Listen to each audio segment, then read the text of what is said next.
For a long time, a lot of us in crypto have been predicting that the regulators would attempt to dismantle and shatter crypto asunder just so that the legacy financial players could swoop in and pick up the pieces.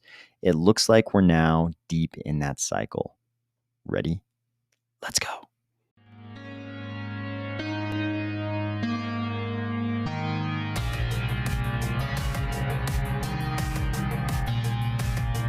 Today, we are going to discuss the entry of BlackRock and Fidelity into crypto in a big way, reports that SBF is squealing, and rumors that Janet Yellen and even Gary Gensler might be replaced before the election.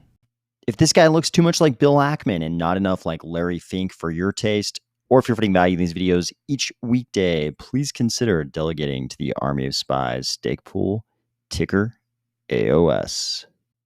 It looks like a bad crypto prophecy is coming true. It seems like crypto is full of prophecies. We've got this whole 4-year Bitcoin reward halvening cycle. So every single cycle, there's people making all kinds of prophecies about what the price is going to be at the peak every cycle, and everybody in crypto is sort of looking forward to those things happening every 4 years.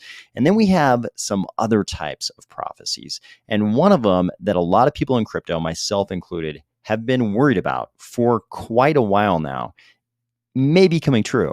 And that's this idea that regulators would eventually come in and just tear crypto apart, completely dismantle crypto, shatter crypto asunder, send the pieces flying in every direction, and then allow for the legacy financial institutions, the TradFi institutions, the big Wall Street players, let them come in and pick up the pieces and reassemble crypto, but in their mold, reassemble a crypto that's extremely compliant and works within the traditional system.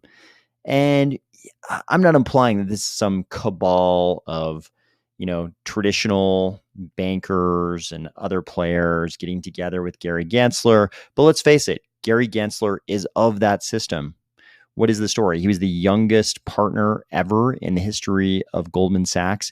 He is imbued with the values of that legacy system. He is of that legacy system. And this is not a new story. A lot of the regulators for almost the entire history of the modern financial system, a lot of the regulators of that system have come from that system. So this is nothing new. But it wouldn't surprise me at all if I think about it from his perspective. If I'm the former youngest partner in the history of Goldman Sachs and I encounter this crypto thing as a regulator, it's not going to hurt my feelings if crypto kind of gets torn apart. And then the financial institutions that I'm so accustomed to, so familiar with, so comfortable with are the ones that get to put it back together. Because if I'm him, I'm going to be thinking to myself, it's going to be much more compliant that way. It's going to fit in with the rest of the system better. This is inevitable. We're just putting crypto out of its misery, and it'll be resurrected like a phoenix, but molded in a much more compliant way, in a better way. This will be a better version of crypto from his perspective. Youngest partner ever at Goldman Sachs. That's who this guy is. So I don't think this is necessarily a cabal or some kind of a conspiracy, individuals meeting, in dark rooms or anything like that. I just think this is what's natural for them. It's natural for a Gary Gensler to want to rip apart this rogue financial system. And he kind of knows that naturally the ones who will pick up the pieces and put it back together will be the legacy players. And if you're these legacy players, it's also only natural that if a space as big as crypto, let's face it, crypto is pretty big. Maybe not right now at sort of the bottom of the bear part of the cycle, but during the big parabolic parts of the bull cycle, crypto is pretty big, pretty sizable. There's a decent amount of money to be made. So for these legacy players, it's perfectly natural that they would want to come in and be the ones who will pick up the pieces. They control everything else financially. Why not crypto? Because they'll pretty much go wherever there is money to be made. If there's money to be made, they want to be there. And that's what we've seen both with BlackRock and its spot Bitcoin ETF. I know there's some people debating whether or not this is actually an ETF, but as a lot of crypto law Twitter has pointed out, it's literally a fund that trades on an exchange traded fund, and it's in the division of BlackRock that is their ETF division. So you can call it whatever you want, but it's literally a fund that trades on an exchange. So we've got BlackRock with the ETF slash non-ETF, however you want to come down on that argument. I'm going to go ahead and call it an ETF, just so you know. Then we've got Fidelity. Look at this post. It says update at digital assets, which is Fidelity Digital Assets. I think some people are confusing this for DCG or some other groups like that. That's actually Fidelity. Update Fidelity, and Fidelity is about to make a seismic move in crypto via both BTC and Ethereum. And I'm going to go ahead and label this a rumor. We don't have any sources on this. This is going to be a rumor, an unsubstantiated rumor. Sources expect Fidelity to either make a bid for Grayscale or quickly launch their own spot Bitcoin ETF. One or both are coming soon. BlackRock and Fidelity will own the crypto space in the US. And then he adds, wouldn't be surprised to see Fidelity offer staking soon. I think the general direction of this, like directionally, this is all probably correct. Definitely all the legacy financial players are going to come into crypto as soon as they can, as soon as they have the all clear from their legal departments. When their legal departments say, hey, there's totally a compliant path here. We can do this. We just have to do the following things, jump through the following hoops, and we're compliant. They will totally do it. If there's money to be made, they will do it. There's nothing holding them back, and they will do it at a scale and with a volume that's like nothing we have ever seen before in crypto. Eventually, who knows, maybe at first they would, sort of test the waters on a small scale basis, something like that. But when they want to, they could bring a scale to all of this that's like something we've never seen before. And that is probably going to have good and bad aspects to it. I mean, imagine how many Cardano stake pools were run by Binance and Coinbase. Just think about that number of stake pools. Then think about how many Fidelity would run. I mean, this could be colossally bad, sort of across crypto for things like decentralization. But as far as bringing a bunch of people who have 401ks, which is basically, a gigantic portion of North America, as far as bringing those people into crypto, this is, like I've been saying, this is one of those ways you reach the mainstream. But is Fidelity going to care about our principles related to decentralization, permissionlessness, those kinds of things? Not at all. They're just going to make the money. If you thought Binance and Coinbase and Kraken did things that were sort of objectionable to your, sort of your crypto principles, I think you would see a lot more of that from these legacy players. But along with that would probably come an unbelievably heightened level of access to the mainstream.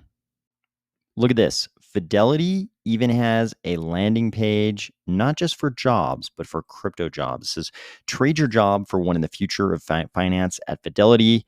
Crypto careers at Fidelity. If you're crypto curious, go here. If you have a crypto foundation, go here. This tells me that Fidelity, they're not fools. They know when the Bitcoin halvening event is taking place, and they understand the historical relationship between the markets and that halvening event. And it looks like they're staffing up for it. I mean, Fidelity's had crypto things going on before, and they've recruited for crypto jobs before, but they've got a dedicated landing page just for crypto jobs. Looks like those aren't the only rumors afoot. So don't get too excited about this. These are more unsubstantiated rumors. These are just reports of things that might be the case. But it looks like Yellen and Gensler may possibly be replaced. So let's look carefully what's actually being reported here. I think the Yellen Gensler part is kind of just speculation, but it looks like that's actually possible at this point. And it kind of makes sense if you think about the next election and that the Biden administration is, probably thinking about every possible way they could optimize their chances of re-election. So this thread says, heard from a friend that the rumors in the DC fundraising circles are that the Biden team wants to shake up some chairs, cabinet positions in the finance sector to take the heat for the economy before the next election. Yellen tops the list. But apparently, plenty of big ticket donors have mentioned Gensler as well. Even ones who agreed with his stance on crypto are embarrassed by his approach, starting to look like Warren, Yellen, and Gensler brought down the hammer too hard for even their own party. I would have guessed both Powell or Yellen would be on the chopping block. You'll read conflicting reports about the ability of the president to do anything about the current Fed chair, but he also says Gensler's lack of professionalism is rubbing his own party the wrong way, and so tides are turning. If we keep highlighting the absurdity of his approach, he may get reined in. Of course, we always get these types of rumors and strategy talks before a re-election, so hard to say what weight it holds, but it's clear that their most connected donors are starting to talk. Also worth noting that Powell is more my personal thought, this poster's personal thought, but others have pointed out the independence of the Fed, making it seem unlikely, which is likely why convos have been more Yellen and mentions of Gensler. So this all kind of makes sense to me. If you think about it, Biden, the main PR problem Biden has right now is that he is the king of saying nonsensical things and also falling. Those are the two big things. If you look at a lot of the tweets about Biden, they have to do with him either falling on or over or past things or down things, and also saying completely nonsensical things that don't make sense to anybody. So his age is obviously being the oldest president ever is obviously a problem. And then he's got Janet Yellen at the top of Treasury. It wouldn't kill the Biden administration to have somebody a little bit younger in Yellen's spot. I think they need to combat this he's too old, he doesn't know what's going on kind of image he's cultivated, and it wouldn't kill them to have somebody a little bit younger in Janet Yellen's spot. I don't think there's anything about Janet Yellen that makes anybody think she might be in the same cognitive space that the president is in, but I think it probably wouldn't kill them. They can kind of kill two birds with one stone, actually, because they can, like this poster points out, they could sort of blame, whatever economic woes you think the U.S. is undergoing right now. They could kind of blame those on Janet Yellen, replace her, and also put somebody a little younger in there to, just give the administration a dose of youthfulness at the cabinet level, at least. Then we've got Gensler. So with Gensler, I think it's a little more complicated because it's every single report is that he wants to be Secretary of the Treasury. So if they do get rid of Yellen, maybe the deal all along, maybe the whole deal all along was that Yellen would only stick around for one term. And if Biden were reelected, she would not continue on as Secretary of the Treasury. Maybe that was the deal with Gensler. Maybe Gensler was asked to take on the SEC and to take on crypto, take a lot of heat, take a lot of sort of PR black eyes by being the hammer who crushed crypto. And then in return for that sacrifice, he gets the Secretary of Treasury spot. Maybe that was kind of the plan all along. A lot of you will remember that my prediction was they would go as hard as they possibly could on crypto early on this year in 2023, but all that would sort of dissipate once we got to 2024 and we got closer to the election, because it doesn't make any sense that Biden's team would want him to seem out of touch and even ferociously opposed to a technology that so many young people have embraced. Biden's problem is that he seems out of touch, incapacitated, and beyond the age at which, he at least should be president, seeming as if he's opposed to something that is associated so much with younger people and that younger people seem to connect so much to, doesn't seem like it's in his best interest in an election year at all. So it made sense that they would go super hard on crypto. And then as we got closer and closer to 2024, all that would sort of dissipate. So it would make sense that we'd see him getting rid of possibly the Secretary of the Treasury and either getting rid of Gensler or moving Gensler to another spot, like that Secretary of Treasury spot. Since this is definitely a day of rumors, here's another one. There are more unsubstantiated rumors that Sam Bankman-Fried of FTX is squealing on everyone in crypto right now to US authorities, which makes perfect sense to me. It seems like a lot of his compatriots over there at FTX have already turned on him. So if he wants to avoid, you know, a super lengthy gel term and instead just get a super lengthy one, then it would make sense. His only choice at this point is to also squill on everybody else in crypto that he knows anything at all about. And you could imagine with the DOJ, the rumors at least of the DOJ filing something against Binance, you can imagine them wanting to get anything they possibly can on Binance out of Sam Bankman-Fried. Am I at all sure that Sam Bankman-Fried knows anything at all about Binance that'd be interesting to the DOJ? Not at all. I don't know if he knows anything at all about Binance that would be interesting to the DOJ. Maybe he does, maybe he doesn't. But these rumors are out there, so it'll be interesting to see what comes of this. Finally, some interesting Cardano news from one of the most long-awaited DeFi products in all of Cardano. So Axo got the question. I was wondering if there's an official timeline set for launch. They responded, no date, but most of the work is now done. The current focus is on preparing the testnet for public release. I hope you had a great and fun weekend, and I will talk to you tomorrow.